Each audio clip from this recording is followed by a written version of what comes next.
On the 18th of May 1980, a massive volcanic eruption took place at Mount St. Helens, an active volcano located in the state of Washington in the USA.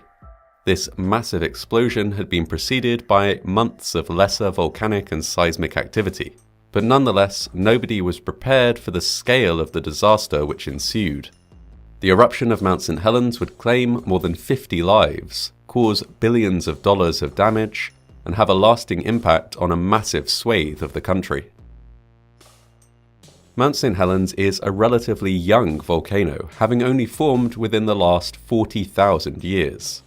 Prior to the 1980 eruption, it stood around 1,500 meters, or 5,000 feet tall, making it one of the tallest peaks in Washington state. It is one of a number of volcanoes to be found in western North America, in an area that is known as the Cascade Volcanic Arch. Like many volcanoes, Mount St. Helens goes through periods of activity and periods of dormancy. For example, a 57-year period of activity began with a massive eruption in 1800. Throughout this period of activity, many small eruptions were recorded, some of which sent clouds of ash drifting over Washington, Idaho, and Montana. These frequent eruptions stopped around 1857, and the volcano entered a period of dormancy that would last for around 123 years. During those 123 years, the area around the volcano was developed. By 1980, logging was a significant industry in the region, many roads and bridges had been built, and dozens of small settlements had taken root. Early in 1980, Mount St. Helens began to show signs of entering an active period again. Dozens and then hundreds of minor earthquakes shook the ground, and the volcano was occasionally seen to spew smoke, ash, or steam. A bulge began to develop on the northern side of the mountain, growing day by day. Scientists were called in to monitor the volcano and noted that the bulge was likely due to magma rising up from a fault deep underground.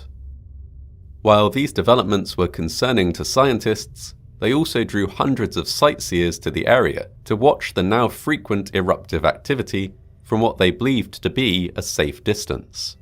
Local law enforcement attempted to turn people away, but given the size of Mount St. Helens, and thus the size of the area from which it could be observed, policing every road and byway was impossible. Instead, on April 3rd, Governor Dixie Lee Ray declared a state of emergency and requested that people stay away. Even with the support of the National Guard, it was only possible to dissuade some of those who wanted to enter the area. And so, on the 30th of April, a red zone was established around the mountain. This zone was the area that might well be devastated should there be a vertical eruption from the volcano, something that seemed increasingly likely day by day. Within this zone, only scientists, law enforcement personnel, and journalists were allowed. Also established was a slightly larger blue zone, which more people, including loggers, were allowed to access. There was considerable anger around these new danger zones. Some loggers wanted stronger action, perhaps even to be forbidden from working in the area at all. If they were allowed to work there, they were under pressure to do so in order to keep their jobs, even if they felt unsafe. At the same time, people who owned houses and cabins within the danger zone keenly wished to be allowed to return to retrieve their possessions. Some residents even refused point blank to leave. In the week before the eruption, plans were underway to create an expanded no-entry zone around the volcano. However, these plans were delayed several times and only reached the desk of Governor Dixie Lee Ray the day before the eruption, a Saturday, when she was busy attending a local parade. The following day, the 18th of May at 8:32 a.m., another earthquake took place centered directly below the northern slope of Mount St. Helens. This tremor caused a huge portion of the mountainside to move, creating the largest landslide in recorded history, which raced downhill at around 249 kilometers or 155 miles per hour. As well as causing significant devastation in and of itself, the landslide weakened the side of Mount St. Helens, triggering a lateral eruption of hot volcanic gases, ash, and rock. This explosion projected from the side of the mountain and so covered a much larger area than the vertical eruption that had been anticipated might have. A pyroclastic flow, a dense, fast-moving cloud of hot gas, ash, and rock, completely destroyed everything inside a fan-shaped zone within a 13-kilometer or 8-mile radius. Beyond this zone of complete destruction, the effects of the blast were varied. Some areas were flattened while others survived, having been shielded by the shape of the landscape. Trees were burned up to 30 kilometers or 19 miles away. In addition to the damage caused by the explosive power of the eruption, a massive cloud of ash was ejected from the volcano, rising high into the atmosphere. The ash particles in the air caused lightning, which started numerous forest fires, while at the same time, ash clouds cast a pall over adjacent states. This ash was problematic.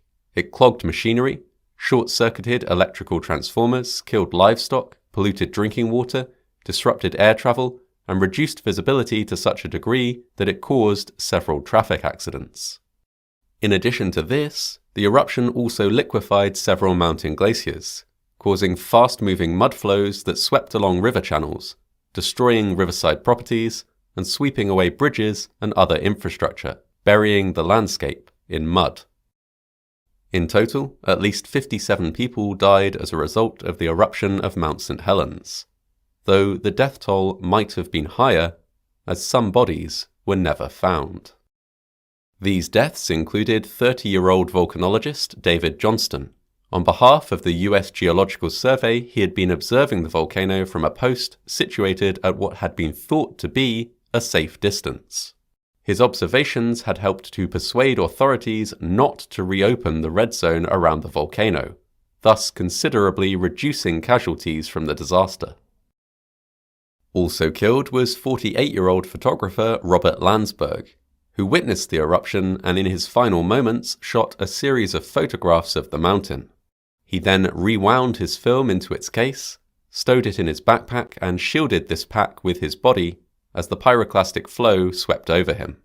He was killed, but geologists were able to save the film and develop his final pictures, providing them with valuable information about the eruption. 83-year-old lodge owner Harry Truman, of no relation to the US president of the same name, also perished in the eruption. He had famously refused to leave his home in the weeks prior to the disaster, insisting that, though he was afraid, he would not leave the home and life that he and his late wife had built. He and his 16 pet cats were killed by the pyroclastic flow. While many people who had been in the area stood no chance of survival, there were a number of remarkable rescues.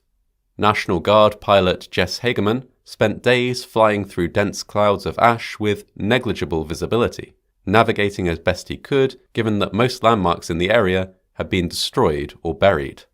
He rescued 2 members of a logging crew, and later a family who had been hiking through the blasted landscape for more than a day with their infant child in a backpack to protect her lungs from the ash. As time went on, rescue activities wound down and a lengthy and expensive cleanup process began. The combined effects of the blast, the ash clouds, and the mud flows had destroyed 200 homes, 47 bridges, huge lengths of road, and a significant amount of logging infrastructure.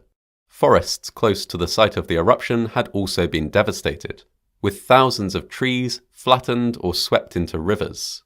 It was both a human and an environmental catastrophe. Roads and bridges were rebuilt or repaired.